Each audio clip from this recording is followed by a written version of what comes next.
The city woke slow that morning, like a hand lifting off a sleeping face. Shops blinked their shutters up. Buses hissed and coughed along familiar routes. Commuters, in their routine armor of suits and coffee cups, moved along the sidewalks with the small merciless patience of people who had somewhere else to be. On that same day, in a narrow but well-kept branch of First National, life folded into a different rhythm for a sliver of minutes that would be the first stitch in a much larger pattern.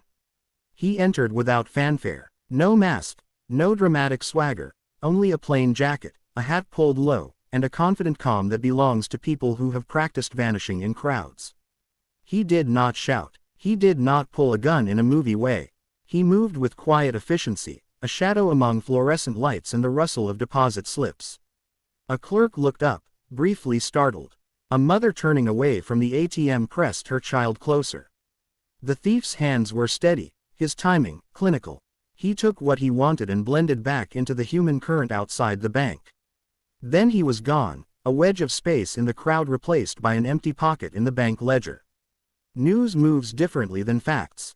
The bank's security director called it a minor incident when the first reports arrived, the kind of phrasing used to keep the public calm and the stock price from wobbling. But Officer Arman, someone who'd been walking the neighborhood for years, someone who noticed the difference between a hurried step and purposeful stride, felt the small, sharpening edge of suspicion.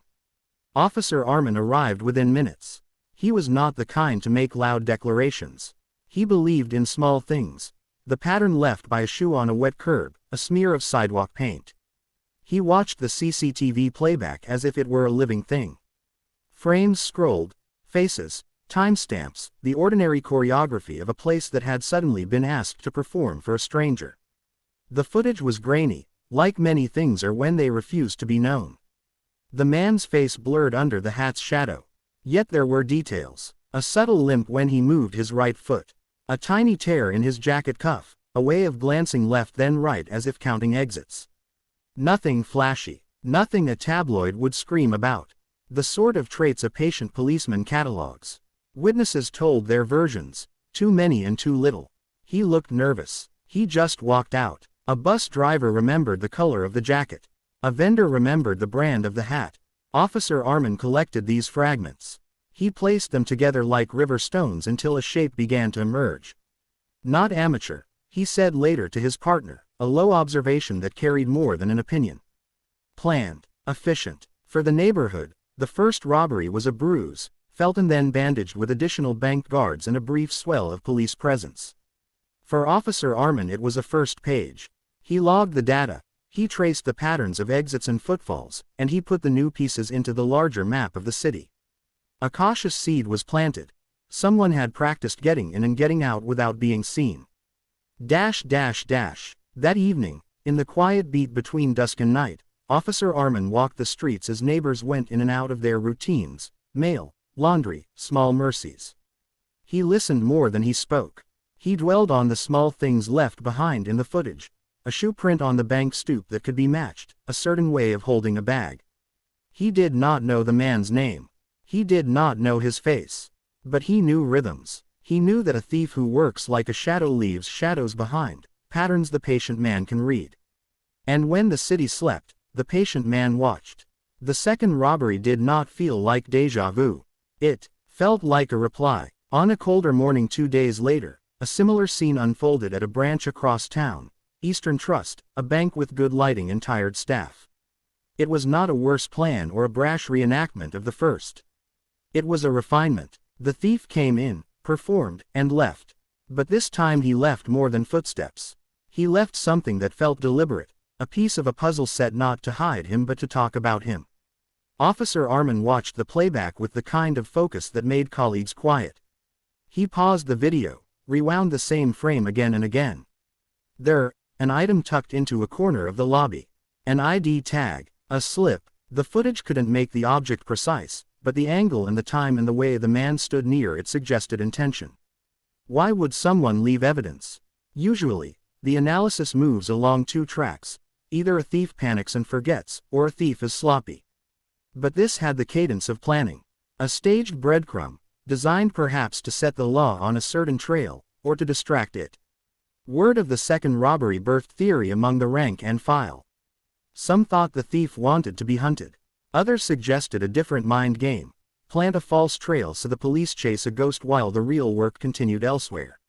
Officer Armin entertained both possibilities, refusing to be satisfied with a single explanation. "Look at how he stands," Armin told his sergeant, his voice the same flat tone he used on the walkie. "He's comfortable. He expects someone's eyes, maybe wants them focused off the right track. Check the item. Cross-check with neighborhood dumpsters and the supply chain in the area." They combed neighborhoods for a matching tag, a similar receipt, anything that might tell where that evidence was made or where it would lead. They interviewed nearby shopkeepers, routed delivery van manifests. Officer Armin kept his gaze on the small things, the cut of the jacket, how the collar turned at the left. He was not a man of quick, loud judgments. He was a man of patient threading. Outside the crime scene tape, a rumor spread like spilled coffee. Someone wanted to send a message. Some in the force imagined a taunt, others imagined an audacious plan to test the limits of the police. The area became richer with observers and eyes. The thief had quietly turned the experiment against the watchman, leaving evidence not to incriminate himself but to force the police to show their hand. That night, Officer Armin sat with his notes in a mug gone cold. He plotted the thief's likely moves like a chess player closing rounds: morning rush, bank crowds, narrow alleys. He cross-matched patterns of past petty thefts that had earlier seemed random. He began to see the geometry of the robber's movement. The man worked mornings because mornings gave a crowd, crowds made anonymity possible. He slipped into secondary streets to disappear. Yet even masters of vanishing have habits. And where one would expect cleverness to confer safety, here it created a problem. The more elaborate the plan, the more moving parts exposed. The planted evidence, whatever its intent, also left a traceable origin. Officer Armin followed it. He drew lines on maps, compared supply chains, pinged deliveries. The thief, confident and cunning, did what cunning people do. He escalated the mind game. He had shown that he could collect, pilfer, and walk out. Now he wanted to test the limits of the man who would restrain him. The question, for Officer Armin, became not only where the thief would strike next, but how far the thief would twist the rules of hiding. There are people who break laws for desperation, others for greed, some do it for the rush. The nameless thief's motives were opaque. But with the second robbery, his intentions to manipulate the investigation were laid bare. To stop him, Officer Armin knew he could not simply respond. He had to anticipate the response the thief wanted him to make and then do the opposite. He had to make a plan inside the plan. Weeks of quiet follow. Small leads. A van's route that didn't quite match its manifest.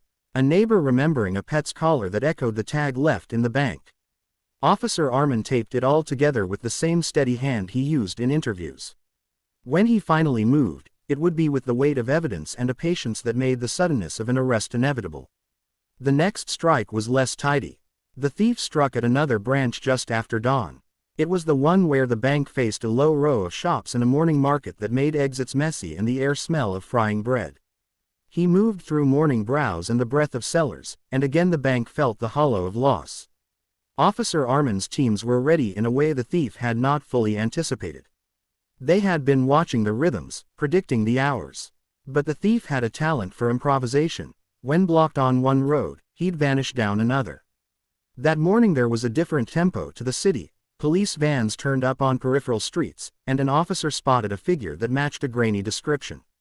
A foot chase began. Not cinematic, not with gunshots and a staccato of bullets, but with breath and quick feet and the slap of shoes on pavement. It was a tangle of alleys and market stalls, a choreography of desperation. The thief darted between carts stacked with oranges and pushed through a crowd huddled around a vendor's stove. He slipped behind a restaurant's delivery doors and kept moving. Officer Armin followed logically. He had teams sealing certain exits, a human net narrowing the options. He was not a man who relied on intuition alone. He relied on coordination. Calls to units, radio static signals, and the patient placement of officers in patterns the thief did not see until it was too late. In the scuffle of the chase, something happened. The thief made a decision. Desperate, hurried, and left behind something small but revealing. A fragment, maybe a scuffed glove, maybe a receipt with partial print, something that looked small in the heat of the chase but heavy in the quiet after. It was not staged this time. It was an accident, courage eroding into error. When the chase broke, when the city swallowed its breath for a second and then exhaled in a rush of commotion, the thief was gone. He had melted into the city's arteries. But the city had given one thing in exchange, an object. Officer Armin held it under lamplight and saw what the thief had left, another thread that led onward. He traced it back to a market stall's ledger, matched a handwriting sample, and a name surfaced. It was faint, but it provided the next link. It mattered that the thief was clever. It mattered more that cleverness is not infallible. He had relied on pattern and crowd and his own speed. But he was human. He panicked. In a running moment of panic, a crucial token slipped free. Officer Armin used that token not as proof of the man's guilt in every scene, but as a waypoint. He interviewed the stall owner. He tracked the minor ledger entries.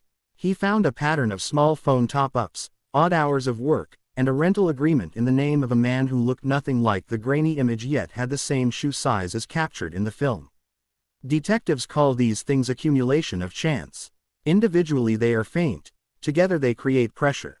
The thief, who had tried to make the investigation look foolish by leaving deliberate, distracting items earlier, had now been bested by a human slip.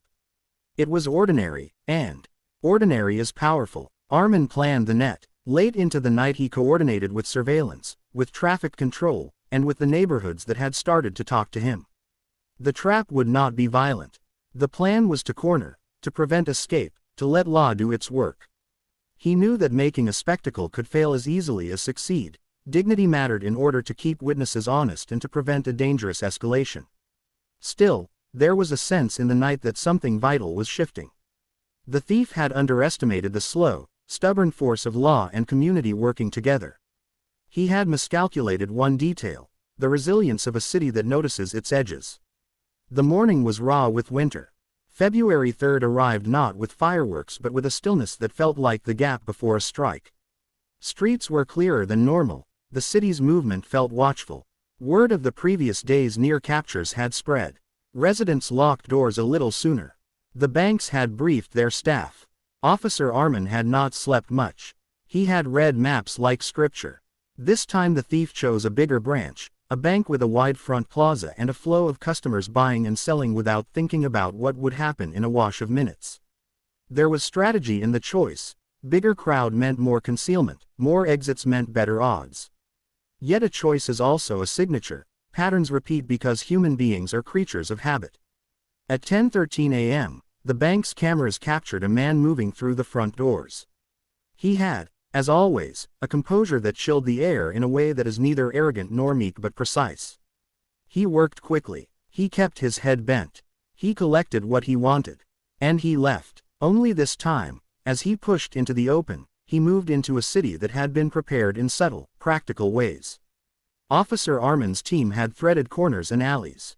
Uniformed officers lined footpaths. Plainclothes men leaned against lampposts with the boredom of men who have been asked to stand there for hours. The perimeter was a tight seam, not showy but effective. Officer Armin watched on a monitor with a patience bred by months of quiet work. He saw the man exit. He noted which direction he took. The net, slow as gravity, closed. There was no cinematic shouting. No dramatic last-second gunfire. The thief tried to slip into a side street, but two officers stepped out. A plainclothes detective, who had been keeping to the shadow, directed his movement so that an escape path met an officer's presence. The thief altered course, exactly as Officer Armin had predicted. He tried a back alley that the police had not left blind. They were already there. In the small square of the alley, surrounded by closing lines, the thief stopped. He looked at the men who approached with the practiced cool of someone used to being fast. For the first time in a long while, that composure broke. The fleeing muscles eased into a freeze. He was surrounded by the quiet of men doing the steady business of stops and questions. Officer Armin stepped forward. He did not shout. He did not raise his voice to perform authority. He reached not for theatricality but for the legal grip of a cuff. "Hands," he said, a single word that carries the weight of a city's patience. The thief complied with a motion that was almost relief and almost defeat. He placed his hands out, and the handcuffs were closed. The arrest was not instant triumph so much as it was the end of a long arithmetic. Evidence accumulated. Camera stills, receipts, the gloved fragment from the chase, the ledger note. Each piece by itself might have been neglected. Collected, they became a mosaic that could not be denied. When the thief was driven away, the neighborhood exhaled. People came into the streets and whispered about the man who for so long had darted like a ghost through their mornings. Officer Armin walked through them, head down, not in humility but in focus. He met eyes, answered questions, and listened. At the station, the thief sat across from detectives in a windowed room with a clock that marked the minutes like an indifferent judge. There was no melodrama. There were cautions read, statements taken. The law does not care for grandiose narratives. It cares for record and for proof. Officer Armin filed his report. The community's statements were added as appendices. The case would travel through courts and the slow machinery of justice. It would not be the end of everything. There would be hearings, attorneys, and paperwork. But there was a beginning. A man in cuffs, a city with a recovered sense of safety, and a policeman who had refused to let a pattern become a habit.